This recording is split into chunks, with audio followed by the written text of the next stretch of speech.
किताबें बहुत सी पढ़ी होंगी तुमने, मगर कोई चेहरा भी तुमने पढ़ा है मेरी जान नजर से पढ़ा है। बता मेरे चेहरे पे क्या क्या लिखा है। टिक टिक टिक टिक टिक टिक टिक टिक टिक टिक टिक टिक टिक टिक टिक टिक टिक टिक টিক টিক টিক টিক টিক টিক টিক। হাই, আমি Ipsita, welcome back to my channel. চলে এসেছি আবার একটা নতুন ভিডিও নিয়ে। তো আজকের ভিডিওর শুরুতে ইন্ট্রোডাকশনে যে গানটা গাইলাম, এই গানটা কেন গাইলাম বলুন তো? কারণ এখন যাকে নিয়ে ভিডিও করতে চলেছি সে দেখলাম বই মেলায় ঘুরতে গেছে, তো সেই জন্যই বই সংক্রান্ত একটা গান। যদিও গানটা বই সংক্রান্ত নয়, কিন্তু বইয়ের উল্লেখ রয়েছে। তো যাই হোক, যেটা বলছিলাম, দেখলাম টিন গেছে বই মেলায়। তো আগের বছরও কিন্তু বই মেলায় গেছিল, কিন্তু আগের বার তো বইয়ের ধারে পাশে যায়নি। এবছর তাও দেখলাম উল্টে পাল্টে একটা দুটো বই ও দেখলো। তার মধ্যে যেটা আর কি দেখলো সেটা হচ্ছে বাচ্চাদের বই। তো বললো যে এরকম একটা বই থেকে মামাকে পড়াতাম। তো এই মামা মানে হয়তো সোনা বাবাকে লাইফা মামা বলে ডাকে, সেই জন্যই হয়তো এই মামা বলে কথাটা বললো। তো ও কতদিন যে পড়িয়েছে আমরা খুব ভালোভাবেই দেখেছি। হ্যাঁ, 2.5 বছর বয়সে তো ছেড়ে দিয়ে চলে গেল। তখন তো সবে সবে বই চিনছে, বইটাকে নিয়ে খুলে বসতে হয় সেটাই বুঝছে। তার আগে তো বাচ্চা শুধু বই ধরে উল্টায় পাল্টায় ছিঁড়ে ফেলে দেয়, তাই না? তো ও আর কদিন পড়ানোর সুযোগ পেয়েছে। তোর ওই কথাটা মানে যখন ও বলছিল না, আমার তখন মনে পড়ে যাচ্ছিল, তাই জন্যই আর কি হঠাৎ করে কথাগুলো বললাম। কিন্তু এই পড়াশোনা ছেলেকে এস্টাবলিশড করার জন্য একটা এমন ভাব দেখিয়েছিল একটা সময় যে কোনোভাবে আমাকে এই গ্রাম থেকে বেরোতেই হবে, এই অজ পাড়াগাঁ থেকে আমি আমার ছেলেকে মানুষ করতে পারবো না, মানুষের মতো মানুষ করতে পারবো না। এখানে থাকলে এই সন্দীপের মতোই একটা চাষাভুষো তৈরি হবে। হ্যাঁ, আমার ইচ্ছা ছেলেকে আমি IPS IAS অফিসার বানাবো, এই গ্রামে থেকে সেটা সম্ভব নয়। মানে আমাদের ভারতবর্ষের প্রত্যন্ত সব গ্রামে গ্রামে থেকেই সবাই এক একজন জুয়েল উঠেছে। আমি এর আগের একটা ভিডিওতে উল্লেখ করেছিলাম APJ আব্দুল কালাম, এমনকি আমাদের যিনি এখন প্রধানমন্ত্রী শ্রী নরেন্দ্র মোদী, সেও কিন্তু একটি গ্রামেরই ছেলে। তো গ্রামের থেকে প্রচুর ছেলেমেয়েরা দেশ বিদেশে ভীষণ ভালোভাবে শাইন করছে, শুধু থাকতে হবে তাদের মধ্যে সেই ইচ্ছাটা, তাই না? তো বাদবাকি শহরের প্রিভিলেজ যে ছেলেমেয়েরা রয়েছে, কটা কি বিশাল কিছু করে ফেলেছে, সে খেলার দিক দিয়ে হোক বা যে কোনো দিক দিয়ে হোক। আমি কিন্তু দেখেছি বেশিরভাগ যদি দেখা যায় তাহলে গ্রামের ছেলেমেয়েরাই ভালো, বেশি ওদের মধ্যে প্যাশন থাকে, ওরা কিছু করে দেখায়। যেমন কিনা দেখবেন মাধ্যমিক উচ্চ মাধ্যমিকের যখন রেজাল্টও বেরোয় না, তখনও কিন্তু গ্রামের দিকের স্কুলগুলো থেকেই বেশি ফার্স্ট সেকেন্ড আর কি যা র্যাঙ্ক করার তা করে। তো আমি যেগুলো দেখেছি, আমি আমার এক্সপিরিয়েন্স থেকে বলছি, বাদবাকি অবশ্যই আমাদের শহরের ছেলেমেয়েরাও ভালো করছে। তো সেই জন্য বলছি যে মেন হচ্ছে গিয়ে ইচ্ছাটা, আর বাচ্চাকে মানুষ করার যে ইচ্ছা, তার একটা যে প্রসেস সেখানে থাকা। তো যে কিনা 2.5 বছর বাচ্চা হতে পারলো না, 3 বছরের কমপ্লিট হতে পারলো না, তার মধ্যেই IPS IAS করে আলাদা করে আমাকে ভাড়া নিয়ে থাকতে হবে, নাহলে আমার ছেলে মানুষ হবে না ঠিক মতো করে বলছিল। সে হঠাৎ করে কি করলো, মাঝপথে ছেলে আদৌ তার পড়াশোনা কি হবে না হবে সেসব না চিন্তা করেই সে নিজের চিন্তা করে চলে গেল। আবার কদিন আগে নিজেই বলছিল যে কি না, এবার আমি গ্র্যাজুয়েশন কমপ্লিট করব। তো কি হলো, কই ভর্তি হয়েছে আদৌ? এই ধরনের যে কোর্স ও যেগুলো কি করবে, ডিস্টেন্স এডুকেশন, এখানে কিন্তু মানে মোটামুটি অনেক সময় বছরের যে কোনো সময় গিয়ে কিন্তু ভর্তি হওয়া যায়, আমি যতদূর জানি। যদি আমি ভুল জেনে থাকি তাহলে আপনারা আমাকে কারেক্ট করে দেবেন, কারণ ডিস্টেন্স এডুকেশন বা এই যে ওপেন ইউনিভার্সিটির সম্পর্কে আমার জ্ঞান খুবই সীমিত। তো যাই হোক, কোনো রকম কোনো উচ্চবাচ্য করেছে একটা টাইটেল থাম্বনেল দিয়ে ভিডিও করা ছাড়া আর কি কোনো উচ্চবাচ্য করেছে যে হ্যাঁ আমি খোঁজ খবর নিচ্ছি কোন কলেজে ভর্তি হব, সেটা ওপেন ইউনিভার্সিটি নাকি আমি, ওর যা বয়স আছে সেক্ষেত্রে ও কিন্তু এমনি কলেজে একটু আর কি মোটামুটি যেসব কলেজগুলো একটু কনসিডার করে সেসব জায়গায় কিন্তু ও চান্স পেতে পারে, যদি আমি বলছি না যে রিনাউন্ড কোনো কলেজে পাবে, কিন্তু মোটামুটি একটা সিট হয়তো পেয়ে গেলেও পেয়ে যেতে পারে। কিন্তু কোনো রকম কোনো চেষ্টা বা কোনো ফর্ম তোলা সেগুলো তো করতে হবে না, ফর্ম তুলে তারপর তো ফিল আপ করতে হবে, করে জমা দিতে হবে, তাই না? সেরকম কোনো কথা, কোনো কিছু, কোনো আলোচনা আর করলো দেখলেন? ওটা ওই সে সময়ই করেছিল যে সময় বাচ্চা বাচ্চা নিয়ে হচ্ছিল, যখন বুঝে গেল যে আমরা সবাই বুঝে গেছি যে ও 498 এই কেস করেছে, ও তারপর হচ্ছে গিয়ে ওদের বাচ্চা পাচারকারী বলে কেস করেছে, কিন্তু কাস্টাডি কেসটা যেটা করলে অ্যাকচুয়ালি বাচ্চাকে পাওয়া যাবে সেটা করেনি। আর ওর ওই যে সেই রিটের কি হলো, রিট অফ ম্যান্ডামাস সে কি হলো, তাই না? তো সেগুলো যখন মানে দেখছে যে ওগুলো করে, যে আমি বলছি হ্যাঁ আমি অনেক কিছু করে ফেলেছি, আমার দর্শকরা সব হো করে নাচছে, আমার দালাল কাম গোলাম কাম পোষ্য কাম এজেন্টরা হো করে নাচছে, তাদের মুখে যখন চুনকালি পড়ে গেছে, তখন এই বাচ্চার বিষয়টা থেকে এখন এডুকেশনের বিষয়টায় চলে আসলো যে এই আমাদের টিন এখন পড়াশোনা করে নিজের পায়ে দাঁড়াবে, সব হো হো করে ও হো হো জয় হো করে গেল। কই তারপর আর কোনো উচ্চবাচ্য হলো না। তো এটাই হচ্ছে ব্যাপার, ও এক এক সময় এক একটা তাল তোলে ইচ্ছা করে, সেগুলো দর্শকদেরকে শুধুমাত্র দর্শকদের চু বানানোর জন্য। তো যাই হোক, এখন তো সন্দীপকে পুরোপুরি নকল। সন্দীপ যেরকম সকাল 11টা একটা ভিডিও দিচ্ছে আর দুপুর 2টো একটা ভিডিও দিচ্ছে, ও কিন্তু সেরকমই চেষ্টা করছে, আর করতেও হবে, কারণ ভিউজ নেই। তো ভিউজ অ্যাকচুয়ালি এই সবাই আমরা জানি, আমরা এটা সবাই জানি যে ডিসেম্বর মাস আসলেই ভিউজ কিন্তু প্রত্যেকটা যত বড় বড় আর কি আছে কন্টেন্ট ক্রিয়েটার, সবারই কিন্তু ভিউজে এফেক্ট পড়ে। খুব রেয়ার কেস হয় যে তাদের কোনো যায় আসে না, বাদবাকি বেশিরভাগ মানুষের কিন্তু ভিউজের ওপর খুব পড়ে। কারণ পড়বে না কেন? যারা দেখার মানুষ তারা তো এখন ঘুরছে বেড়াচ্ছে, তারা বাড়িতে যে সময় থাকতো সে সময় তারা ব্লগ দেখতো, ভিডিও দেখতো, কিন্তু তারা এখন ঘুরছে বেড়াচ্ছে, শপিং করছে, আনন্দ করছে, প্রত্যেকে এক একজনের বাড়িতে যাচ্ছে। তো দর্শকরা এখন অন্য কাজে এঙ্গেজড, সেই জন্য তারা এই যেগুলো আর কি একদম দেখবো কিছু আছে, সেগুলো হয়তো রাত্রে ফিরে কোনো সময় বা খেতে কোনো সময় আবার কাজ করতে করে নিচ্ছে। বাদবাকি কি হচ্ছে, কোপ কিন্তু পড়ছেই। যে সময়টা ইউটিউবে তারা দিত সেই সময়টা এখন তারা নিজেরা আনন্দ ফুর্তিতে দিচ্ছে, আর এটাই স্বাভাবিক, আর এটাই হওয়া উচিত। এখন ঘুরবে বেড়াবে, আনন্দ করবে, এই সময়টাই তো বছরের, এই সময়টাই একটা ভীষণ সুন্দর ফেস্টিভ মানে মাহল চলে, আর চলে ওই পুজোর 4-5টা দিন, সে সময়ও কিন্তু থাকে। এখন তো 10 দিন হয়ে গেছে, ওই 10-15 দিন একটা খেয়ে নেয়, আর মাঝখানে আবার কালী পুজো দিওয়ালিতে 2-1টা দিন খেয়ে নেয়, সে সময় ভিউজ কম থাকে। তো যাই হোক, একটা জিনিস আপনারা লক্ষ্য করেছেন, দেখছেন, এর আগের দিনও যেদিন আর কি টিন গেল ফ্ল্যাটে গেল, দাদাভাই আর ও মিলে ফ্ল্যাটে গেল, গিয়ে মানে জাস্ট কয়েকটা জিনিস ওখানে দিল আর চলে আসলো। বিষয়টা অদ্ভুত লাগলো না আপনাদের? যে কি ব্যাপার, ফ্ল্যাটে ওর তো বাবা রয়েছে, ও আর ওর বাবা দুজনের দিব্যি ওখানে সুন্দরভাবে থাকে, তো থাকছিল। হঠাৎ কি হলো যে ও ফ্ল্যাটে গেল, গিয়ে কিছু সবজি বাজার কিছু জিনিসপত্র দিয়ে চলে আসলো। তো শুধু জিনিস দিতে যায়নি, অ্যাকচুয়ালি গেছিল জিনিস নিতে।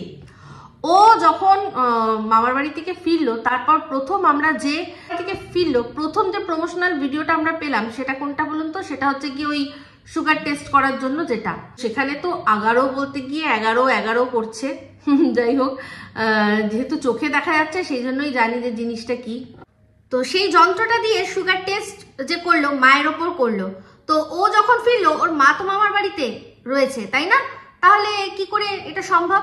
তো অ্যাকচুয়ালি এই প্রমোশনাল ভিডিওগুলো ও সব শুট করে ও কিন্তু নিয়ে গেছিল, এগুলো অলরেডি মা ওরা থাকাকালীনই। কারণ ভিডিওর মধ্যে যখন লক্ষ্য করবেন বলছিল যে আমি তো তোমরা দেখি চলে এসছি, তার মানে হচ্ছে যেদিন ও ফ্ল্যাট থেকে বাপের বাড়িতে আসলো, ঠিক আছে, আগে যেদিন ফিরলো তার পরের দিনে এটা শুট করে রেখেছে। ওর 1 TB যে আর কি স্টোরেজওয়ালা ফোন তো এমনি কেনেনি, আমি বলেইছি সব বাসি থাকে না, সমস্ত কিছু জমিয়ে রাখবে, টুকটুক করে ছাড়বে। তো সেই জন্যই এটা আগের থেকেই করা ছিল। তো এই প্রমোশনাল ভিডিওটা করার জন্য কিন্তু ওর তড়িঘড়ি দৌড়ে আসেনি, ও এসছে অন্য একটা প্রোডাক্ট, সেটা এসছে তো সেটা বুঝতে পারলাম কি, আমি ধরে নিয়েছি সেটা কি, সেটা হচ্ছে একটা কোনো ইলেকট্রিক হচ্ছে কুকিং ডিভাইস, যেটা আমি দেখেছি আরো একটা ব্লগারের কাছে দেখলাম, এই যে কোম্পানিরও করেছে সেই কোম্পানিরই আছে, যার ওখানে দেখেছিলাম সে আলুর দম তৈরি করে দেখিয়েছিল। তো ও হয়তো চিকেন বা ওই রাইস করে দেখাবে, আমার মনে হয় চিকেনটাই করবে, কারণ হচ্ছে গিয়ে আর আমার যতদূর মনে হয় প্রথমত ও এটা রান্নাটাও মানে করবে গ্যাসেই আর দেখাবে ইলেকট্রিকে করছি, কারণ ওর বাড়িতে কিন্তু কারেন্ট নেই, ও অলরেডি বলে দিয়েছে। তো সেক্ষেত্রে বুদ্ধি খাটিয়ে ও কি করে করেছে সেটাই হচ্ছে গিয়ে গ্যাসে করেছে, গ্যাসে একবার করে করেছে আর সেটাকে আবার ওই যে পাত্রটার মধ্যে ঢেলে মনে হয় পরবর্তীকালেও আমাদেরকে দেখাবে। তো বুঝে গেছি ওর চালাকি কি আছে। তো এইরকম ভাবে প্রমোশনাল ভিডিও করে মানুষ দেখালে সেখান থেকে কটা মানুষ কিনবে আমি জানি না। আর এই ধরনের মানে এই কোম্পানিদের কি মানুষ অভাব পড়েছে, ব্লগারের অভাব পড়েছে, যে তারা একটা প্রপার ব্লগার খুঁজে পায় না যে যাকে দিয়ে অ্যাড করানো। এরকম অনেক ভালো ভালো ব্লগার আছে, তার কিন্তু ওর চেয়ে ভালো ভিউজ আছে, কিন্তু ওই যে ওর আছে ব্যাকিং, ওকে যে ব্যাকিং দিয়েছে সেই জন্যই ও কিন্তু এই জিনিসগুলো পাচ্ছে, এই প্রমোশনাল ভিডিওগুলো পাচ্ছে। বাদ বাকি ওর চেয়ে অনেক বেশি ভিউজওয়ালা অনেক ব্লগার রয়েছে যাদের কিনা এরকম একটা জিনিস পেলেও সুবিধা হবে, তাদের বাড়িতে ছোট বাচ্চা কাচ্চা রয়েছে, এরকম একটা জিনিস পেলেও সুবিধা হবে, আর যাদের কিনা ওর চেয়ে ভালো ভিউজ রয়েছে ব্লগে, ঠিক আছে। তো সেক্ষেত্রে ওই যে ব্যাকিং আছে তাই জন্য। তো ওটা একটা ওই রাইস কুকারেরই মতো দেখতে জিনিস, যেটা কিনা যার মধ্যে রান্না করা যাবে। তো ও কারেন্ট অফের মধ্যেই ওই গ্যাসের মধ্যে রান্না করে সেটাকেই ও এক একটা পার শর্ট হিসাবে দেখিয়ে সেটাকে শুট করেছে, বুঝতে পারলাম সেটা খুব ভালো করে। তো যাই হোক, ওই জিনিসটাই অ্যাকচুয়ালি নিতে গেছিল ফ্ল্যাটে, ওই জিনিসটাই ফ্ল্যাটে নিতে গেছিল। তো যাই হোক, এখন দেখছি যে এই যে ফ্ল্যাটটা কি বাপির জন্য নেওয়া হলো, মানে বাপি ওখানে থাকবে, বাপির ব্যারাকে থাকতে প্রবলেম হচ্ছিল সেই জন্যই কি এত টাকা দিয়ে একটা 2 BHK ফ্ল্যাট নিয়ে নিল। ওয়াও, এর আবার হিল্লের কথা লোকে আলোচনা করে, ওই দালালটা লাতখোর দালালটা এর হিল্লের কথা বলছে যে কিনা নিজের সরকারি চাকরি করা বাবার জন্য একটা ব্যারাকে থাকতে হবে না, তোমার জন্য আমি একটা ফ্ল্যাট নিয়ে নিচ্ছি বলে ওইরকম বসিরহাটের মতো জায়গায় একটা ফ্ল্যাট নিয়ে নিল, তার আবার হিল্লের কথা চিন্তা করছে, তাই না? তো যাই হোক, জোকস অ্যাপার্ট, এখন বুঝতে পারছি যে ফ্ল্যাটে থাকতে পারছে না। তো আমার মনে হয় এই যে আমরা আলোচনা করেছিলাম যে কেউ চলে যাবে, কেউ গিয়ে হয়তো দেখা করবে, কেউ দেখতে যাবে কার সাথে আছে, সেই জন্য হয়তো ও অ্যাভয়েড করছে। তো অ্যাকচুয়ালি বিষয়টা তা নয়, ওর বাপিও রয়েছে, বাপির যে কাজের সময়টা সেটাও সবই ম্যাচ করছে। আমার মনে হচ্ছে যে ও ইচ্ছা করেই ফ্ল্যাটে এখন থাকছে না, কারণ ও অন্য কাউকে অ্যাভয়েড করছে, এটা আমার মন বলছে।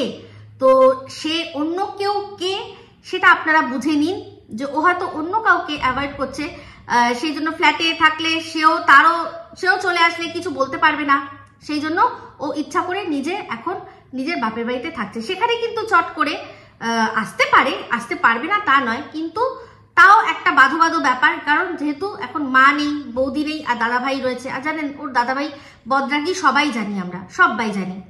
তো সেই জন্য সেখানে থেকে একটু দূরেই থাকে মানুষ সবাই। তো যেটা বলছিলাম, সেখানে হচ্ছে গিয়ে ওই জিনিসটা নিতেই গেছিল, আর তার প্রমোশন ভিডিও করবে, ইচ্ছা করেই ফ্ল্যাটে থাকছে না, না হলে ফ্ল্যাটে না থাকার তো কোনো কারণই নেই, কাউকে অ্যাভয়েড করছে। তো যাই হোক, যতই অ্যাভয়েড করুক, কিছু কিছু মানুষ আছে যারা কিনা ওই চিনে যোগ হয় না, সেই চিনে যোগের মতো, যতই তুমি তাকে যাই করো না কেন, নুনও যদি গায়ে দিয়ে দাও, সে তাও জলের তলায় গিয়ে নুন পুরো ছাড়িয়ে আবার তোমার পায়ের কাছে রক্ত চুষতে বসে পড়ে যাবে।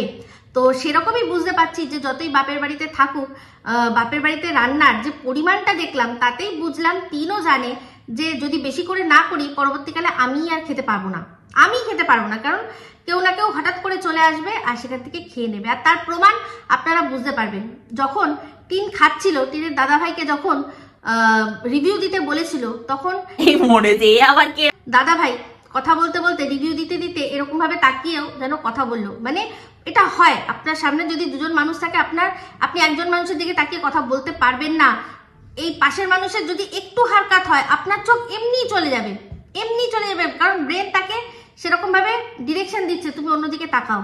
আর একটা জিনিস দেখুন, যে এই যে লাইফা, সে নিশ্চয়ই আমাদের সোনা বাবার থেকে অনেক বড়। তো আজকে আমি দেখলাম খুব ভালো করে যে সন্দীপ আর সোনা বাবা ওরা দুজনে কি করছে, না পিকনিক করছে। আমি পুরো ভিডিওটা খুব ভালো করে দেখলাম যে ওদের সাথে আর কেউ আছে কিনা সেটা বোঝার জন্য। তো সেখানে দেখলাম যদি সত্যি কোনো অন্য ব্যক্তি থাকতো, কেউ না তাকাক, সন্দীপ না তাকাক, ঠিক কিন্তু সোনা বাবার চোখ যেতই যেত কথা বলতে বলতে, যদি অন্য কেউ পাশে আশেপাশে দাঁড়িয়ে থাকতো। আমি পুরো ভিডিওটা খুব ভালো করে লক্ষ্য করলাম যে তাতেই সোনা বাবার অ্যাক্টিভিটি দেখেই বুঝলাম যে ওখানে আর কেউ ছিল না, ওরা দুজনেই ছিল, মানে ওই পিকনিকটা যেটা করছিল। তো যাই হোক, 4টে কিন্তু ম্যাগি নিয়েছিল। সেটা আমি যখন প্রথমে দেখেছি তখন আমার মনে হচ্ছিল 4টে কেন, 2জন মানুষ 4টে, তাহলে কি সাথে সোনু আর সোনা তারাও কি ছিল? তো না, ভালো করে দেখলাম যে 5 টাকা দামের ম্যাগি নিয়েছে। ওই 5 টাকার দামের ম্যাগি দুটো না খেলে পেটের এক কোণাতেও যায় না। তো এত খাটনি করে এই সবজি কেটে এই জ্বালানি সংগ্রহ করে, হ্যাঁ, যদি ওই 5 টাকা দামের একটা ম্যাগি খাওয়া হয় তাহলে তো আর ওরকম পিকনিক করে কোনো লাভ নেই। তো 2জন খাবে তাই দুটো 4টে ম্যাগি নিয়েছিল, বুঝতে পারলাম। তো সেখানেই দেখুন, এইগুলো দেখলেই যদি ট্যালি করেন তাহলে বুঝতে পেরে যাবেন যে ডিফারেন্সটা কোথায়। এখানে ওর দাদাভাই কথা বলতে বলতে বলছে যে এই যা হয়েছে, যে খাবে সেই শুধু বলতে পারবে, বাদ বাকি যে খাবে না সে মানে বলতেও পারবে না যেটা কি স্বাদ হয়েছে।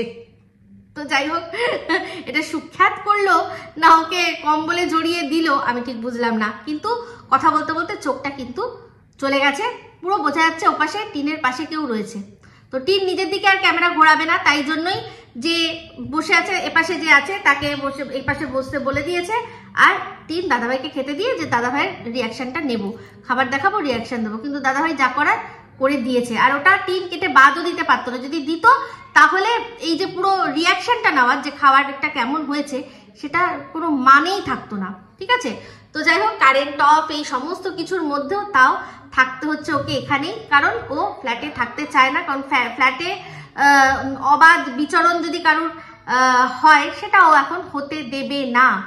এটাও এখন হতে দেবে না। তো যাই হোক, যা কি হয়েছে না হয়েছে সেটা তো তারাই জানে।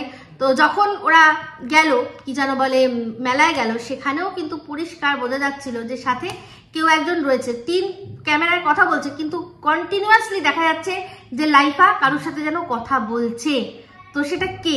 লাইফা কি দেখতে পাচ্ছে না যে টিন এখানে ক্যামেরায় নিজে কথা বলছে, ও ক্যামেরাতে সব বন্দি করছে? ও কিন্তু পুরো পরিষ্কার বোঝা যাচ্ছিল ও যেন কারোর সাথে কথা বলছিল মনে হচ্ছিল, তাই না? তো এগুলো যেটা মনে হলো ভিডিওর মধ্যে থেকে দেখে সেটাই বললাম। তো যাই হোক, একটা জিনিস ভাল লাগলো যে আগের বার যে বইয়ের ধারে পাশে যায়নি, এবার সেটা করেনি, বই দেখেছে। আবার একটা জায়গায় দেখলাম যে টি শার্ট, তো দাদা ভাইও তেমনি আছে, ঠিক ঝোপ বুঝে কোপ মেরে নেয়। ওই